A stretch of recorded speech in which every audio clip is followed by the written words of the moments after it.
Kita akan membahas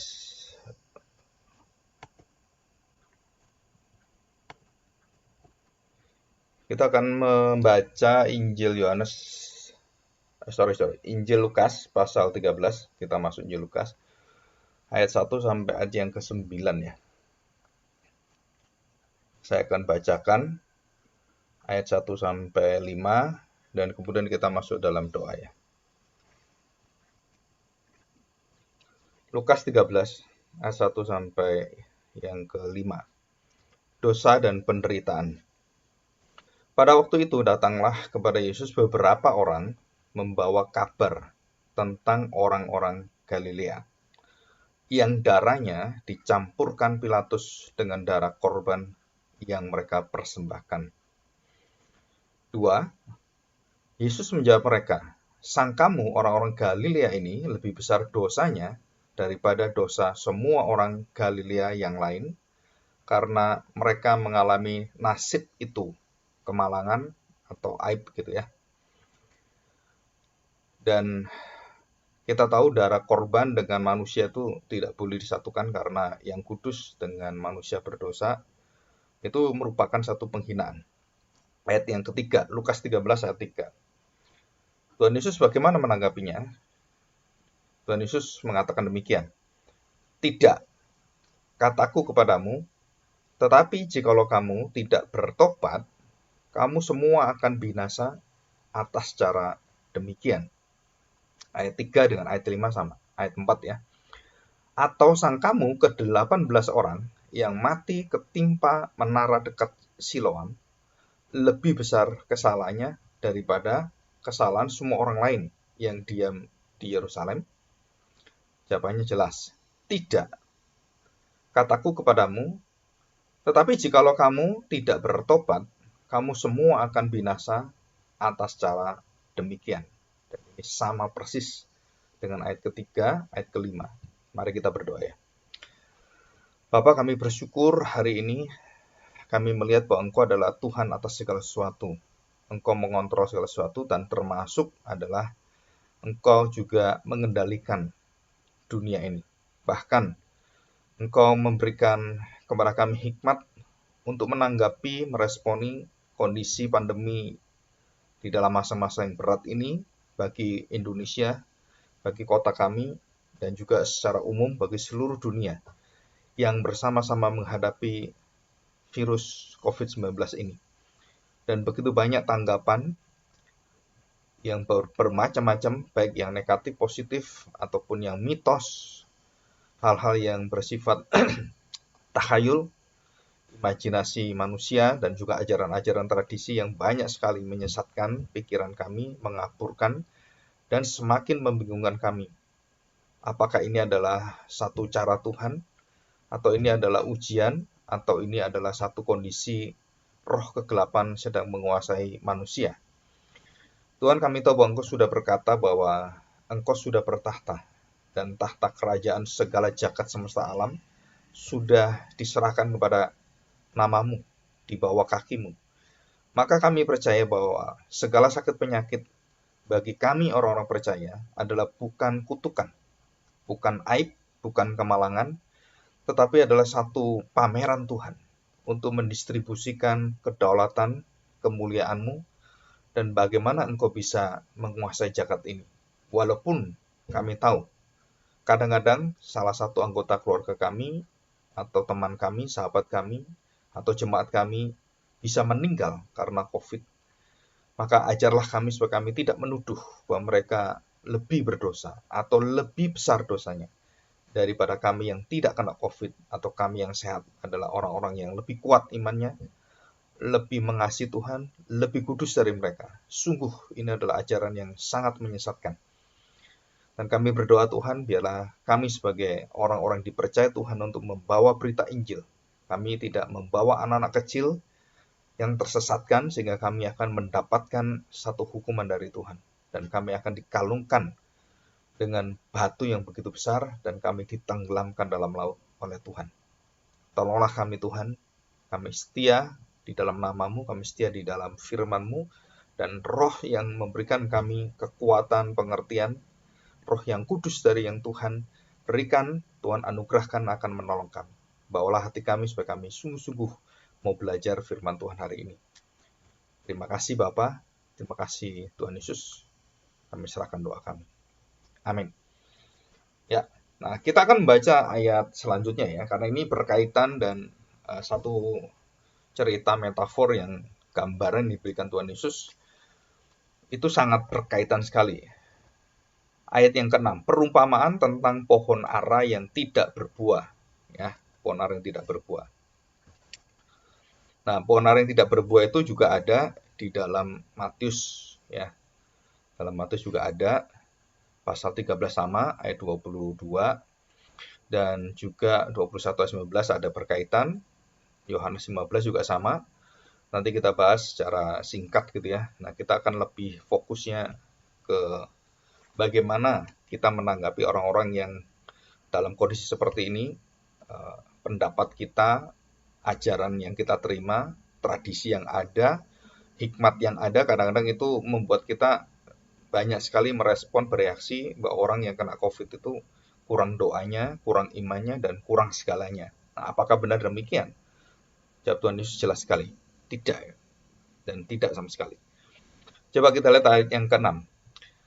Lalu Yesus mengatakan perumpamaan ini, seorang mempunyai pohon ara yang tumbuh di kebun anggurnya, dan ia datang untuk mencari buah pada pohon itu, tetapi ia tidak menemukannya. Tidak menemukannya. Dijelaskan di Matius pasal 13 juga sama. 7, lalu ia berkata kepada pengurus kebun anggur itu, sudah 3 tahun aku datang mencari buah pada pohon ara ini, dan aku tidak menemukannya. Tebanglah pohon ini, untuk apa ia hidup di tanah ini dengan percuma. Artinya sia-sia, gak ada gunanya. 8, ini jawaban orang itu ya. Jawab orang yang mengelola kebun anggur itu, Tuan, biarkanlah dia tumbuh tahun ini lagi. Jadi tahun terakhir, dan ini masa tahun pelayanan Tuhan Yesus 3,5 tahun, jadi ini 3 tahun. Biarkanlah dia tumbuh tahun ini lagi. Jadi beri kesempatan, kesetiaan Tuhan, kesabaran Tuhan. Aku akan mencangkul tanah di sekelilingnya dan memberikan pupuk kepadanya. Mungkin ya, tahun depan ia berbuah, jika tidak tebanglah dia. Nah, kalau kita baca pada Matius pasal 13, akhirnya pohon itu dikutuk oleh Tuhan. Ya, dalam Lukas ini dibuka. Jadi dibuka itu artinya bahwa peluang bagi bangsa-bangsa lain, bagi bangsa Israel yang bertobat itu masih ada.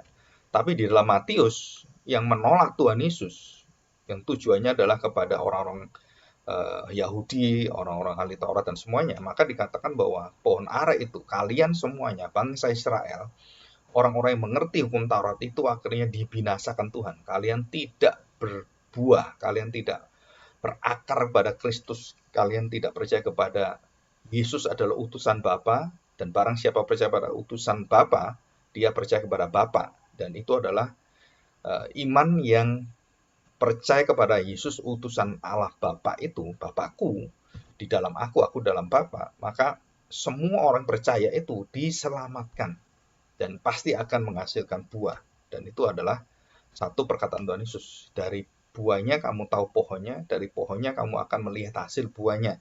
Dan itu tidak bisa dilepaskan dan selalu terikat, dan itu hukum surgawi, hukum berasal dari Tuhan Yesus, itu berasal dari Allah sendiri. Jadi buahnya itu baik, pasti pohonnya baik. Pohonnya baik, pasti buahnya baik. Tidak ada yang separuh-separuh atau setengah-setengah. Ya, di situ. Nah, ayat yang ke-9 itu dikatakan mungkin tahun depan ia berbuah, jika tidak tebanglah. Jadi Injil Lukas ini adalah Injil yang membuka satu hati kepada bangsa-bangsa lain, kepada orang-orang yang masih diberi kesempatan oleh Tuhan. Sedangkan Injil Matius itu sudah ditetapkan oleh Tuhan. Jadi apapun yang diceritakan dalam Injil Matius lebih ke arah bahwa Injil ini memberitahukan bahwa kamu tidak percaya, kamu binasa. Jelas sekali. Yohanes juga sama, berpusat pada anak Allah. Nah, kita akan membahas ini. Ya, kita bahas ini. Jadi ada dua kejadian yang Tuhan Yesus jelaskan kepada kita. Yang satu adalah ada orang-orang yang dibunuh oleh Pilatus dan kemudian kemungkinan itu kepalanya dipenggal dan diambil darahnya orang-orang itu dan dicampurkan dengan darah yang ada dalam persembahan, mungkin darah sapi, atau anak domba, atau domba gitu ya. Nah, dicampurkan sebagai penghinaan dan diletakkan di mesbah. Di mesbah itu ya, tempat persembahan, tempat ibadah, dan pusat daripada ibadah bangsa Israel. Dan itu sangat-sangat menghina. Berkaitan dengan bait Allah, dicemarkan, dan manusia dijadikan satu dengan korban bakaran itu, korban penebusan dosa, dan korban-korban yang lain itu dijadikan satu, dan sudah tidak ada lagi yang disebut sebagai yang kudus atau yang nggak kudus, sudah dihancurkan gitu ya oleh Pilatus.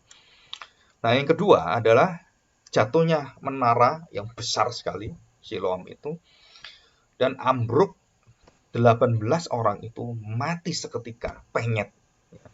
Jadi itu, aduh, mengerikan sekali gitu ya.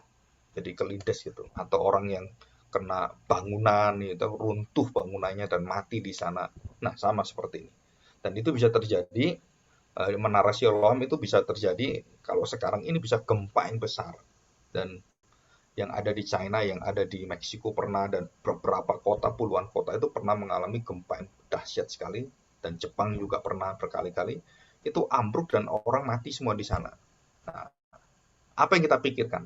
Nah, pandangan umum biasanya yang salah kaprah atau mitos takhayul itu mengatakan demikian, bahwa sakit penyakit, kalau kita mengalami sakit penyakit, usaha yang sulit, kita sering kali mengalami kesialan, dan kalau usaha itu nggak pernah untung, rugi terus, maka banyak orang yang pergi ke pesugihan, ke dukun, dan ke orang pinter, dan minta petunjuk. Nah, kita kalau melakukan itu adalah kita sedang eh, melakukan dosa yang keji di hadapan Tuhan. Dikatakan demikian ya, kita harus hati-hati. Nah, selalu dihukumkan segala hal yang sulit, yang kemalangan, sesuatu yang tidak wajar yang terjadi dalam hidup kita, itu dikaitkan, dihubungkan, atau berelasi dengan dosa kita. Jadi kalau kita sedang mengalami kesialan gitu kan, wah, ini pasti ada dosa yang menurun ke saya, atau karma, atau apa ya istilahnya ya, kesialan itu nasib yang menggenaskan itu pada saya. Seperti orang kalau kena sakit bisa turun dari orang tuanya ke anak-anaknya, ke cucunya. Jadi orang kalau sakit diabetes, sakit apapun itu, di dalam ilmu kedokteran itu bisa menurun keturunan. Jadi dosa itu bisa menurun. Tapi kekudusan, kebenaran itu nggak bisa nurun. Jadi kalau saya orang benar, saya orang yang sudah percaya Tuhan Yesus dan dikuduskan, saya tidak bisa menguduskan anak saya. Tapi kalau dosa itu bisa menular, dosa itu bisa menurun, ya, dosa itu bisa menurun. Dan jelas sekali Alkitab katakan ada dosa turunan. Dari Adam, kita semua itu kena dosa ini semua. Tanpa Kristus kita tidak ada keselamatan, tidak ada peluang sama sekali. Tanpa nama Kristus tidak ada peluang orang diselamatkan. Tanpa Mesias, dalam perjanjian lama juga sama, beriman pada Mesias, maka tanpa iman itu, maka orang-orang tidak mungkin memasuki kerajaan Allah. Nah, di sini kita melihat bahwa cara mati, bagaimanapun sialnya atau malangnya cara mati, atau mengerikannya, dan aduh, kalau kita lihat itu miris sekali gitu. Nah, itu tidak menentukan orang itu diselamatkan atau tidak.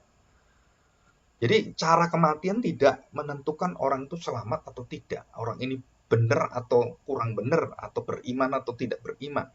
Nah, tidak dikatakan bahwa setiap orang mengalami ini bahwa menunjukkan dia akan menunjukkan dirinya siapa. Lebih besar dosanya, lebih baik, lebih benar, atau lebih suci daripada orang lain. Nah, dikatakan pandangan itu pandangan yang salah, pandangan yang ngawur sekali. Tapi itu terjadi di tradisi orang Israel, orang-orang Yahudi itu, dan kemudian terjadi juga di kehidupan kita sehari-hari. Karena memang secara umumnya, orang kalau mati menggenaskan itu mungkin terjadi karena kesalahan-kesalahan yang ada, baik secara pribadi kita atau orang lain, atau karena terjadi karena alam semesta, ya, kena tsunami apa gitu kan, atau terjadi karena memang ada kuasa kegelapan, seperti orang buta yang diikat oleh kebutaannya oleh setan, orang tuli, orang kerasukan setan yang seperti orang gila itu. Nah, bisa nggak? Bisa ada terus. Tapi tidak dikatakan bahwa itu merupakan hukum. Kalau segala sakit penyakit menimpa kita menunjukkan kita orang yang dikutuk Tuhan. orang yang kena aib, orang kena karma, atau orang yang melakukan dosa-dosa yang begitu besar masa lalu dan terjadi akibatnya kena sekarang ini. Nah, sekarang kita menghadapi kondisi orang kena COVID, orang kena semuanya, dan bahkan bukan hanya orang Kristen, orang nggak Kristen pun sama. Ya, jadi matahari diberikan oleh Tuhan dan hujan diberikan oleh Tuhan kepada orang benar dan orang yang tidak benar, orang baik dan orang yang tidak baik. Dan itu terbuka semuanya, termasuk di dalamnya adalah hal-hal yang bersifat positif atau negatif, kemalangan atau bukan. Yang menurut dunia bahwa, wah kalau mobil saya masuk ke jurang, wah ini kita sedang dihukum Tuhan ini. Nah, seperti itu ya. Jadi pandangan yang salah ini itu harus kita berani mengatakan seperti Tuhan Yesus. Tidak. Tidak. Kuncinya bukan cara matinya, tapi cara bertobatnya, hidupmu diubahkan atau tidak.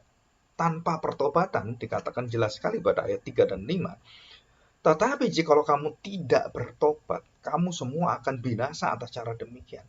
Dan itu ditunjukkan oleh Tuhan Yesus dengan gambaran pohon ara yang tidak berbuah, yang ditunggu Tuhan. Jadi pohon itu bukan pohon yang dilihat, oh nggak ada buahnya, udah tebang. Enggak. Tuhan masih memberikan kesempatan. 3 tahun dia tunggu. Dan kemudian yang mengelola kebun anggur itu masih ingin menunggu lagi, ya minimal musim buah itu. Kita tunggu. Dan dia berusaha untuk apa? Untuk menyuburkan tanah itu, menggalinya, dan kemudian sekelilingnya dikasih pupuk. Supaya apa? Supaya tumbuh dan berbuah. Jadi ujungnya dilihat Tuhan Yesus adalah bukan pohonnya itu tumbuhnya saja, bukan, tapi ujungnya adalah buahnya. Kenapa buahnya bukan pohonnya hidup? Enggak. Nah, banyak orang Kristen yang berpikir, saya udah mengaku Tuhan Yesus sebagai juru selamat saya, berarti saya kan pasti diselamatkan. Iya, kalau menurut secara sederhananya. Tapi keselamatan yang kamu miliki itu pasti akan merubah hidupmu. Pasti akan membawa segala kebaikan Tuhan, kemurahan Tuhan, kesabaran Tuhan itu mengalir dalam hidupmu. Pengampunan Tuhan juga akan mengalir. Dan itu buahnya harus ada. Kalau kamu tidak berubah, kamu ngaku Tuhan Yesus, kamu berpuasa, bahkan kamu jadi pendeta seperti saya pun, tetap kamu binasa. Apalagi kamu mengajarkan orang, ya seperti ajaran yang salah ini, bahwa penyakit itu harus kita hindari, iman kita.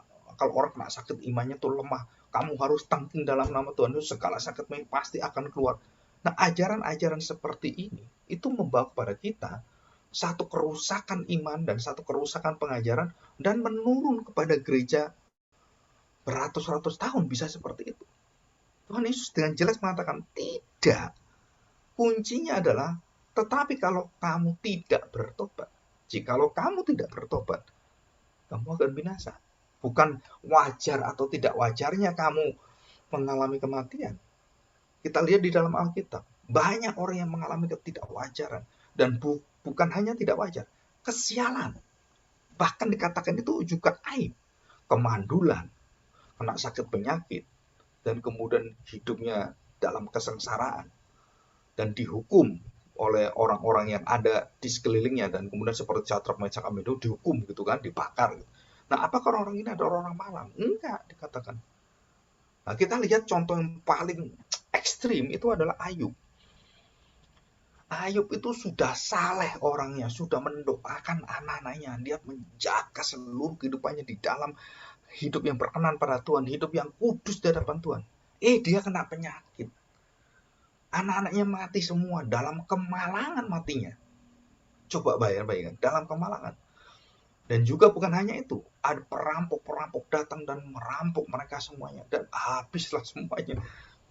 Kemalangan Ayub itu kemalangan yang sangat ekstrim. Di dalam Alkitab yang diceritakan orang paling mengalami penderitaan paling besar itu adalah Ayub. Secara fisikal, secara emosi, secara psikologis juga. Istrinya yang mengata-ngatai dia, suruh mengutuk Tuhan. Anak-anaknya diambil Tuhan semuanya. Tapi mulutnya Ayub mengatakan satu kalimat yang betul-betul luar biasa. Walaupun dia juga mengalami kelemahan dalam dosanya, tetapi dia akhirnya bertobat. Nah, kuncinya adalah dia bertobat, dia mencabut semua perkataannya. Dan dia tak ada batang pada Tuhan. Dulu aku kenal engkau dari kata-kata orang. Oh, Tuhan itu begini, kalau kamu begini berarti kamu itu dihukum Tuhan. Oh, kalau kamu mengalami ini, kamu berarti kamu mengalami satu hidup yang betul-betul ada dosa yang kamu sembunyikan. Nah, itu semua meracuni kita, mengkamiri kita. Sehingga ragi yang bukan benar, ragi yang salah itu kemudian membuat kita takut menghadapi ini, membuat kita kemudian tidak memiliki kepastian, tidak memiliki pengharapan dalam COVID ini. Ya, beberapa orang dekat dengan saya juga sama, kena COVID, ada yang mati gitu, ada pendeta juga yang mati. Dan banyak orang mengatakan, secara apa ya, kasak kusuk gitu kan, ini apa pendeta ini ada dosanya enggak ya? Nah, di situ. Dan juga seringkali saya juga menerima orang-orang yang sharing gitu ya. Kalau ada orang sharing, baik itu keluarganya ataupun anaknya. Nah, anak saya juga sama, mengalami hal yang sama gitu. Dituduhkan hal-hal yang bersifat ini pasti ada dosa yang besar, ada aib. Kenapa sampai kena penyakit ini, kena kanker gitu, kena kanker otak. Nah, saya juga sama mengalami, ada seorang anak kecil yang dengan papanya, dengan mama papanya, itu masih umur-umur sekitar ya kelas SD gitu kan. Dan kemudian meninggal karena kanker otak seperti anak saya. Maka istrinya itu pernah sharing dengan saya, dia tuh sangat benci sekali dengan gereja karena orang-orang yang datang tuh menuduh dia itu kurang sungguh-sungguh melayani Tuhan, sehingga anakmu dibuat seperti itu. Maka suaminya itu sampai dendam luar biasa dan tidak mau menginjakkan kakinya di gereja karena dia dituduh anaknya seperti itu karena kesalahan dia. Ya memang dia masa lalunya pernah kawin cerai gitu kan. Dan itu dituduhkan karena kamu dulu kawin cerai. Tuhan katakan dalam firman Tuhan Injil Lukas tadi 13, tidak, ini tidak ada hubungannya dengan dosa itu. Memang penyakit itu berasal dari perbuatan dosa kita sehingga penyakitnya keluar semua, virusnya keluar semua gitu. Itu kan nggak logis sekali, nggak masuk akal sebenarnya. Tetapi banyak orang berpikir seperti itu, mencari-cari supaya dicocokkan bahwa oh kalau terjadi kerugian itu apa yang masa lalu yang salah. Oh karena kamu dulu nggak nggak membalas mamamu dengan kebaikan. Kamu hidupmu egois, maka kamu nggak diberkati Tuhan. Seolah-olah itu baik, tapi itu bukan pengajaran yang benar. Bukan hikmat yang ditulis dalam firman Tuhan. Jadi waktu Ayub mengalami ini semuanya, dia bertanya pada Tuhan. Teman-temannya datang kepada dia, itu mempertanyakan imannya dia. Kamu tuh imannya gimana? Kamu tuh ada yang nggak benar ini. Kamu harus betul-betul teliti baik-baik. Jangan kamu merasa kamu membenarkan diri. Kamu ada dosanya ini. Nah, di situ. Jadi Tuhan Yesus katakan jelas sekali, tidak seperti itu. Tidak, dia katakan. Kuncinya bukan pola matinya kita bagaimana, bentuknya matinya bagaimana. Kalau kita mati kelindes gitu kan sampai matanya melotot terus otaknya pecah. Dan saya pernah lihat orang kelindes truk itu beberapa kali dan otaknya pecah di situ. Dan itu masih itu habis ibadah malam 24 Desember kan. Itu orang gereja, masih anak, masih kira-kira ya SMP, SMA lupa saya. Dan kelindes dia, kepalanya pecah gitu. Terus kita lihat, aduh, sangat mengerikan sekali. Kita bukan bertanya, cara matinya ini ya, menentukan dia selamat atau tidak, dia manusia benar atau enggak, dosanya lebih besar atau enggak. Enggak sama sekali. Dan itu diizinkan Tuhan karena kesalahan dan kelengahan mungkin dari dianya sendiri atau dari supir truknya yang tidak melihat dan melindas dia. Jadi kita tidak bisa melihat bahwa terjadinya kecelakaan, kemalangan, musibah itu karena dosa, karena bersifat secara rohani yang ada di atas kita. Bukan, itu harusnya tidak dimutlakkan seperti itu. Bisa terjadi, bisa karena kesalahan orang. Ya kesalahan termasuk dalamnya adalah dosa orang. Tapi kalau itu terjadi dalam hidup kita tanpa pertobatan, tanpa kita mengakui Kristus, dan hidup kita sungguh-sungguh di dalam Dia, apa yang terjadi? Ya kita udah kena malang, lebih malang lagi kita masuk dalam hidup tanpa pertobatan dan dihukum dan dibinasakan Tuhan. Dan itu kemalangan yang luar biasa. Nah, kalau dia menerima Kristus dengan mati seperti ini, maka kita yakinkan, pastikan seperti Tuhan Yesus katakan, dia adalah orang yang paling berbahagia yang sudah bersama dengan Tuhan. Walaupun cara matinya apapun, termasuk ada orang tanya pada saya tentang bunuh diri. Pak, orang bunuh diri itu dikatakan oleh pendeta saya juga orang yang dia kenal gitu, hampir semuanya mengatakan bunuh diri itu pasti masuk neraka. Ada lagi yang ekstrim, orang yang dikubur dibakar itu pasti masuk neraka katanya. Jadi belum masuk neraka aja udah dibakar katanya. Dan di Alkitab kan tidak ada orang yang dibakar. Oh ada, saya katakan. Siapa bilang nggak ada? Ada di dalam Alkitab. Ya, yang dibakar itu ada. Nah, perhatikan, tadi kan cara matinya seperti itu. Dan kemudian kita langsung menuduh, menghukum, dan mendakwa orang itu adalah orang yang tidak benar. Dosanya besar sekali. Nah, jelas tidak. Ya, jelas tidak. Jadi mati dalam bencana, sakit, ataupun bunuh diri, tidak mutlak menentukan dia masuk surga atau masuk neraka. Bisakah orang Kristen dalam kelemahannya secara psikologis akhirnya masih ragu-ragu dan tiba-tiba dia bisa bunuh diri? Saya katakan mungkin, sangat mungkin. Tetapi kalau dia bertobat, dia memiliki hati pada Tuhan, ada satu misteri yang kita tidak tahu. Kita tidak bisa memastikan bahwa orang ini pasti masuk neraka.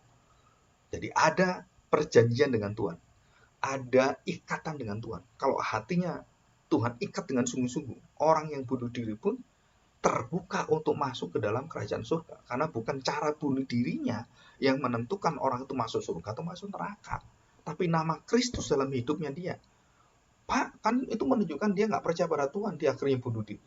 Ya, orang kalau mempunyai kelemahan dalam hidupnya, kadang-kadang kita juga bisa nggak percaya pada Tuhan dalam kejadian tertentu. Atau kita meragukan Tuhan. Dan itu dosa loh. Dosa meragukan Tuhan dengan kamu bunuh diri sama dosanya. Bukan ada lebih kecil, lebih besar, sama. Nah, murid-murid juga pernah menyangkali Tuhan Yesus. Pernah tidak percaya. Kan sama juga. Apakah dibedakan dosa bunuh diri, dosa mengalami kemalangan, dosa yang seperti ini itu bisa disatukan, digeneralisir? Nggak mungkin. Kenapa? Karena bukan itunya. Bukan masalah apa yang saya perbuat, apa yang saya terima, apa yang saya alami, itu menentukan saya masuk surga atau masuk neraka. Saya orang lebih suci, lebih benar, atau saya dosanya lebih besar dari orang lain. Nah, ini penting sekali. Jadi kita harus berani menyuarakan Injil Kerajaan Allah, jadi bukan hanya saya yang bisa seperti ini. Hidup saudara dan Bapak Ibu sekalian itu bisa, dan kita memberitakan Injil bukan harus menjadi penginjil. Ya, Injil dalam hidup kita, firman dalam hidup kita itu kita percaya dan kita pegang dan kita saksikan. Itu kita mengabarkan Injil. Walaupun resikonya kita diomong, kamu tuh nggak bener ini. Tapi nggak apa-apa, kita berjalan terus. Ya, oke. Kita lihat yang selanjutnya ya. Nah, bagaimana respon kita? Jadi judulnya ini sebenarnya sederhananya Christ Cure COVID-19. Apa yang disembuhkan oleh Tuhan? Apa yang sudah menjadi satu kekebalan, satu imunitas kita terhadap kematian, terhadap dosa, terhadap penderitaan. Apa yang membuat kita imun dan kita harus percaya tanpa putus asa. Kita benar-benar memegang itu apa? Karena kita mendapatkan darah Kristus, kita mendapatkan jaminan keselamatan. Jadi kita nggak perlu takut lagi menghadapi COVID. Memang kita bisa harus hati-hati, jangan kena COVID. Itu adalah manusia yang bertanggung jawab kita kan. Tetapi kalau sampai kita tetap hati-hati, kita kena COVID atau keluarga kita kena COVID dan kemudian mati, jangan kita berpikir, aduh, dosanya mama saya ini besar sekali, sehingga sampai kena COVID dan sampai mati lagi. Aduh, malang nasibmu. Dan ada orang-orang yang dituduh seperti itu. Nah, kita harus tahu bahwa tuduhan kita kepada orang-orang yang mati dengan cara kena COVID itu berdosa sekali dan itu kita menyesatkan sekali. Kenapa? Karena tidak semua orang kena COVID itu adalah orang masuk neraka, orang yang tidak diselamatkan. Kalau dia bertobat, kuncinya adalah pertobatan. Hatinya terikat dengan Tuhan, baru dia bisa akan menghasilkan kekuatan luar biasa. Dan waktu kita melihat cerita seperti ini, orang-orang percaya di dalam Tuhan mengalami COVID itu, dia menyuarakan kemuliaan Tuhan. Dia menjadi saksi. Walaupun dia di dalam penentuan kematian, orang yang sakit kanker jantung, orang sudah penyakit-penyakit yang membawa satu vonis bahwa dia akan mati dalam waktu yang singkat, itu jelas sekali di depan kita. Kita juga sama, nggak usah sakit pun kita akan menghadapi kematian gitu kan. Tetapi kita harus tahu, apa yang harus kita tahu? Bahwa kita bersama dengan Tuhan. Tuhan berjanji Immanuel. Kita hidup atau kita mati. Dia Tuhan atas orang yang hidup, dia Tuhan atas orang yang mati. Jadi kalau kita mati, Tuhan kita bersama dengan kita, dan itu dijamin Tuhan. Jadi kita nggak perlu gelisah. Mungkin kita melihat ada orang yang kena penyakit dalam penderitaan luar biasa sampai akhirnya mati, ya kan, dia sengsara. Nah, itu saya lihat sendiri, mulai dari keluarga saya, papa saya, saudara-saudaranya yang lain, orang terdekat dengan saya, sampai kepada anak saya sendiri mengalami satu penderitaan itu. Dan apa yang dia dia sharekan, apa yang dia display, apa yang dia saksikan, dia menyaksikan kemuliaan Tuhan dalam hidup. Dan dia yakin bahwa apa yang dia terima itu adalah untuk memuliakan Tuhan. Walaupun dia mengalami sakit penyakit, kadang dia putus asa, kadang dia mengalami hal-hal yang sulit dikatakan karena imannya di dalam satu tekanan yang luar biasa. Tapi dia muncul satu kemuliaan dalam dirinya, dan dia berharap pada Tuhan. Walaupun dia tidak mengalami harapan dalam dunia ini. Tapi Tuhan janjikan, orang Kristen itu mengalami kesulitan hidup itu seperti orang yang melahirkan kesakitan luar biasa. Dan Paulus ceritakan ini kan di dalam 1 Korintus itu kan. Dan waktu dia kesakitan luar biasa seperti orang hamil itu, begitu nanti anak itu lahir, kesakitan itu tidak sebanding dengan sukacita yang ada yang diterima waktu anak ini lahir. Maka sakitnya ibu itu menggendong anak yang baru lahir itu enggak terasa sekali. Dia bersukacita dengan anak ini. Nah, itulah satu gambaran tentang penderitaan kita. Kita akan menderita luar biasa secara fisik karena sakit penyakit dan macam-macam, atau mungkin kita bisa singkat. Mungkin orang kena jantung mungkin singkat hanya berapa menit mati gitu kan. Dan kita katakan, apakah orang mati seperti dengan orang mati yang sangat mengerikan atau miris seperti itu memperlihatkan pada diri kita bahwa orang ini, oh ini lebih tenang, oh ini lebih mengerikan, oh ini matanya tertutup, terus kemudian dia bagus tersenyum. Ada orang yang mati itu matanya melolong, ditutup pun balik lagi gitu kan, sangat menyeramkan. Apakah ini menunjukkan orang ini lebih benar, orang ini dosanya lebih besar? Tidak. Kenapa tidak? Karena kita tidak boleh menilai dengan perasaan kita, dengan orang-orang di sekeliling kita, dan kita harus tahu, dan kita harus benar-benar mengerti kalau dia orang yang percaya dan bertobat, dan dia akan menghasilkan buah, maka di situ kita akan melihat kehidupannya itu ada hasilnya, ada buahnya. Dan orang-orang yang berbuah inilah yang dijamin oleh Tuhan bahwa dia yang menggarap semuanya, dia yang melakukan semuanya.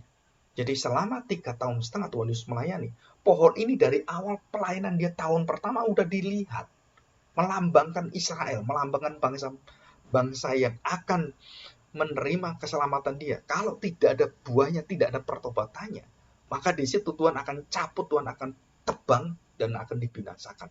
Dan itu kuncinya. Setahun kemudian lagi, tahun ketiga terakhir dia panggil yang punya kebun anggur. Ini pohon ini tidak ada buahnya. Sudah saya tunggu 3 tahun. Terus dia meminta lagi, iya mungkin ada kesalahan dari saya. Udah nanti kasih kesempatan lagi, saya akan berjuang lagi, saya akan memberitakan Injil lagi, saya akan menyatakan kasih Tuhan. Tetap Tuhan mengatakan, yang binasa ya binasa, yang tidak berbuah ya pasti akan dibuang. Nah, yang berbuah adalah orang-orang yang mengalami, kuncinya adalah pertobatan dan mengalami Tuhan dalam hidupnya. Nah, inilah peristiwa yang sangat erat sekali. Jadi tanpa pertobatan segala kematian itu kemalangan. Dengan pertobatan segala kemalangan itu adalah kemuliaan Tuhan. Loh, kok bisa Pak? Jadi yang dialami Ayub, kematian anaknya, kehancuran seluruh apa yang dia bangun bisnisnya semua, termasuk dirinya hancur semuanya. Dia menyatakan, dia bangun semuanya dalam iman dengan melihat kepada Tuhan. Dan apa yang dikatakan Tuhan Yesus? Seluruh kemuliaan ini akan ambruk dan aku akan bangun 3 hari. Dan disitulah Ayub mengalami seperti yang dikatakan Tuhan Yesus. Imannya bangkit. Seluruh hidupnya dia tahu jelas siapakah Allah. Dan dia melihat kekudusan Tuhan, kedaulatan Tuhan. Dan dia mencabut semua perkataan. Dan dia mengatakan, aku menyesal. Artinya, Ayub berdosa waktu dia mengatakan kalimat-kalimat yang tanda petik dipengaruhi teman-temannya itu. Dia mempertanyakan Tuhan. Dia cabut semua pertanyaannya. Coba. Terus saya tanya, apakah Ayub dijawab oleh Tuhan? Tidak juga. Dari mana asalnya penderitaan? Ayub tidak dijawab. Tuhan menjawab dengan siapakah dia? Dia Allah berdaulat. Dia menciptakan sesuatu. Menciptakan kuda di laut dan segala bintang-bintang di langit. Dia ciptakan semua. Maka Ayub melihat siapakah Allah itu sebenarnya. Dia langsung bertobat. Dia langsung tahu bahwa dia berdosa dalam pengetahuan akan Tuhan yang tidak dia kenal itu. Dan dia sekarang kenal bukan dari kata orang, tapi dia bertemu dengan Tuhan secara langsung. Dan disitulah hidup dia berubah. Dia menerima Tuhan. Dan dia menjadi orang yang sangat tekun. Bapak segala orang tekun adalah Ayub. Di dalam apa? Di dalam kemalangannya, di dalam kesialannya. Dan kita harus berani berkata, tidak, tanpa pertobatan. Kita semua mati mengenaskan seperti orang yang ketimpa Siloam. Seperti orang yang dihina oleh Pilatus. Kita akan mati seperti itu. Dan lebih lagi adalah kita akan ditebang oleh Tuhan, kita dimasukkan dalam api neraka. Dan itu mengerikan sekali. Selama-lamanya. Nah, kita harus kembali pada firman Tuhan. Kita harus kembali bahwa kita harus hidup kita mengalami Kristus. Dan kita harus menyuarakan dengan secara alami. Kasihlah musuh, doakanlah mereka, berkatilah mereka. Ampunilah mereka orang-orang bersalah kepadamu. Dan ampunilah orang-orang yang benar-benar kamu tahu mereka dalam kesalahan seperti itu. Seperti Tuhan Yesus, seperti Stefanus dan kita semua. Berdoa waktu orang menganiaya, waktu kita mengalami kesialan, kita dibawa oleh Tuhan dalam dua hal yang besar sekali. Ini sebagai penutup. Yang pertama adalah menyadari bahwa kita ini adalah manusia di dalam segala kelemahan. Yang kedua, bahwa Tuhan berdaulat atas segala kelemahan, kemalangan, dan kesialan semuanya. Dan kita akan menyembah Dia. Kita tahu siapa diri kita. Dan disitulah obat itu sudah diinfuskan oleh Tuhan. Darahnya sudah dijaminkan. Mari kita berdoa. Kita bersyukur di hadapan Tuhan. Bapa yang baik, kami bersyukur hari ini. Kembali Tuhan, kami melihat perlindungan-Mu, kekuatan penyertaan, pemeliharaan tidak pernah lewat dari hidup kami. Bahkan mata-Mu yang mengawasi kami dan seluruh hidup kami yang ditopang oleh Tuhan. Itu tidak pernah ditinggalkan Tuhan. Karena Engkau berjanji, Roh Tuhan, Roh Kudus akan mendiami dalam hidup kami. Dan akan menggarap tanah kami. Dan akan membawa seluruh kehidupan kami. Pohon keselamatan dalam hidup kami ini menjadi berbuah dengan lebat, dengan baik, dengan enak, dan sungguh menjadi sarang bagi orang-orang yang datang yang mau menikmati dan mau menerima kemurahan Tuhan. Terima kasih Tuhan, kami bersyukur di hadapan. Tolonglah kami dalam segala kelemahan kami, sehingga kami bisa memandang wajah Tuhan dalam masa pandemi ini. Jelas Engkau lah yang menciptakan COVID. Virus semuanya, kehidupan berasal dari Engkau. Dan segala sesuatu bisa Engkau kendalikan dengan mudah Tuhan. Tapi Engkau memberikan kekuatan pada manusia dengan pengetahuannya, dengan hikmatnya. Bisa untuk menghadapi COVID dan sangat mudah. Dulu penyakit-penyakit yang mematikan pada ratusan tahun yang lalu. Sekarang sudah dikalahkan dengan obat-obatan yang berasal daripada Engkau sendiri Tuhan. Dan hari ini kami melihat kerusakan yang dihasilkan oleh manusia. Dan Tuhan akan membawa manusia yang lain untuk menemukan hikmat Tuhan sehingga bisa mengobati kami. Tapi di atas segala-galanya, Engkaulah tabib yang ajaib. Bukan hanya tubuh kami yang binasa, yang kami takutkan, tetapi jiwa roh kami yang bisa dibinasakan Tuhan. Karena yang bisa mengutuk orang, yang bisa memberkati orang adalah Tuhan, bukan setan. Bukan yang lain. Kutukan itu semua berasal dari ketidaktaatan. Berasal dari hidup yang sungguh-sungguh tidak berbuah di hadapan Tuhan, maka kami akan mengalami ini. Dan kami percaya Tuhan, jika kami sudah percaya pada Tuhan dalam nama-Mu, dan kami bukan hanya percaya apa yang kami lihat, karena kami tidak melihat Engkau, kami sungguh berbahagia. Dan Kau katakan, berbahagialah mereka yang tidak melihat tapi percaya. Dan kami menjadi umat yang tidak melihat tetapi kami percaya. Terima kasih Bapa, terima kasih Tuhan Yesus. Kami serahkan doa kami di dalam nama Tuhan Yesus Kristus. Kami sudah berdoa. Amin.